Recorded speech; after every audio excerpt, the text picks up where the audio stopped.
শ্যামসুখী বালিকা শিক্ষা নিকেতন। এলইডির মধ্যে তড়িৎ প্রবাহিত হলে আলো উৎপন্ন হয়। এলইডির মধ্যে তড়িৎ প্রবাহিত হলে আলো উৎপন্ন হয়। ইলেকট্রিক বাল্বের ফিলামেন্ট ট্রান্সস্ট্যান্ডে তৈরি হয়। মাটিতে ড্রিল করে প্রথম পেট্রোলিয়াম উৎপাদন শুরু করা হয় 1869 সালে। রংধনু সৃষ্টির কারণ হলো আলোর বিচ্ছুরণ। আপাতন কোণ 30 ডিগ্রি, প্রতিফলন কোণ 30 ডিগ্রি হবে। তারপর দেখো, কোন সেলের রাসায়নিক শক্তি তড়িৎ শক্তিতে রূপান্তরিত হয়। অমসৃণ তলে এটা আলোর প্রতিফলন ঘটলে তাকে বলা হয় বিক্ষিপ্ত প্রতিফলন। কয়লা হলো জীবাশ্ম জ্বালানির উদাহরণ। আয়নায় গঠিত প্রতিবিম্ব হয় সমশীর্ষ। 3 দাগে চলে এসো, এক্স রে কেন করা হয়? এক্স রে দীর্ঘ সময় ব্যবহার করা উচিত নয় কেন?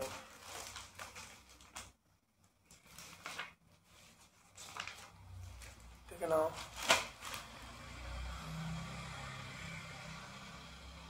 এক্স রে মানে কোনো হাত ভেঙে গেলে বা পড়ে গিয়ে চোট লাগলে ডাক্তারবাবু এক্স রে করতে বলে। এক্স রে, এই রশ্মিটা হাড়ের মধ্য দিয়ে, এই এক্স রে এক ধরনের অদৃশ্য আলো যা মাংস ভেদ করতে পারে না, মাংস ভেদ করতে পারে, হাড়ের মধ্য দিয়ে যেতে পারে না। হাড়ের ভেঙেছে কিনা দেখার জন্য ছবি তুলতে হয়। দীর্ঘ সময় এক্স রে ব্যবহার করলে ক্যান্সার সৃষ্টি হয়।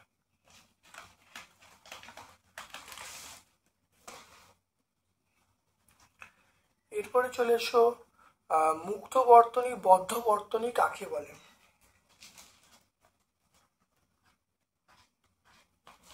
দেখো, মুক্ত বর্তনী দেখে নাও। বর্তনী কোথাও ছিন্ন হয়ে গেলে তার মধ্যে তড়িৎ চলাচলে বাধা হয়ে পড়ে, তখন বর্তনী কাজ করে না।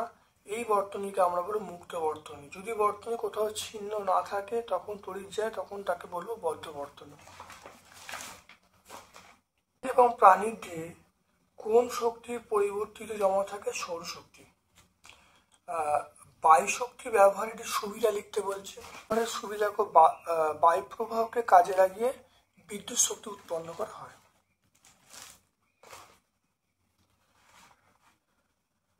তারপর দেখো, মাটির নিচে অবস্থিত কাণ্ডটি, যে উত্তরটা হবে সেটা আমরা আলু বলবো।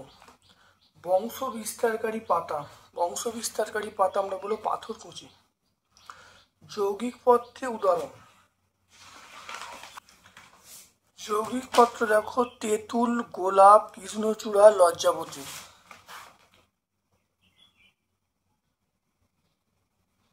সেটা আমরা কলা পাতা বলবো। পরাগ রেণু থাকে পরাগধানীর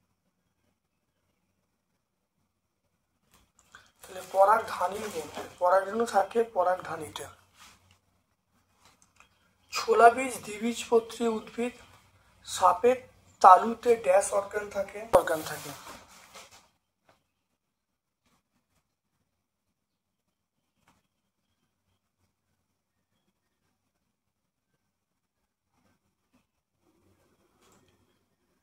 জ্যাকবসন অর্গান থাকে। অর্ধবৃত্ত প্রক্রিয়ায় ড্যাশ পর্দার প্রয়োজন। এটা হলো অভিশোভন প্রক্রিয়া, অর্ধবৃত্ত পর্দার প্রয়োজন। কুমড়ো বীজে মিতভেদী অঙ্কুরোদ্গম লক্ষ্য করা যায়। মিতভেদী। ব্যাপন কাকে বলে? উদাহরণ দিতে বলছে। দেখে নাও ব্যাপন দেখে নাও। অণুদের অবিশ্রান্ত গতির ফলে গ্যাসীয় অবস্থা বা দ্রবণে বেশি ঘনত্বের স্থান থেকে কম ঘনত্বের স্থানের দিকে ছড়িয়ে পড়ার ঘটনাকে ব্যাপন বলবো। যেমন ধরো কোনো সুগন্ধি কালির রং ছড়িয়ে পড়া, এগুলোরও ব্যাপন প্রক্রিয়া ঘটে।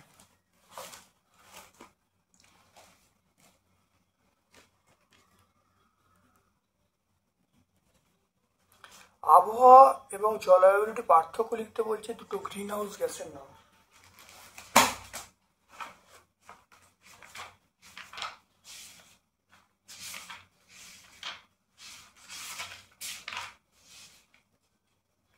দেখে নাও, আবহাওয়া এবং জলবায়ুর পার্থক্য পেয়ে যাবে। আর দুটো গ্রিন হাউস গ্যাসের নাম, এটা আমরা পেয়ে যাব 6/320 পেয়ে যাব। দুটো গ্রিন হাউস গ্যাসের নাম আমরা বলবো, মিথেন বলবো, তারপরে ওজোন বলবো, মিথেন ওজোন এগুলো বলবো। অঙ্কুরোদ্গম কাকে বলে? অঙ্কুরোদ্গম কয় প্রকার ও কি কি? দেখে নাও, অঙ্কুরোদ্গম বীজ থেকে চারা বের হওয়ার প্রক্রিয়াকে অঙ্কুরোদ্গম বলবো।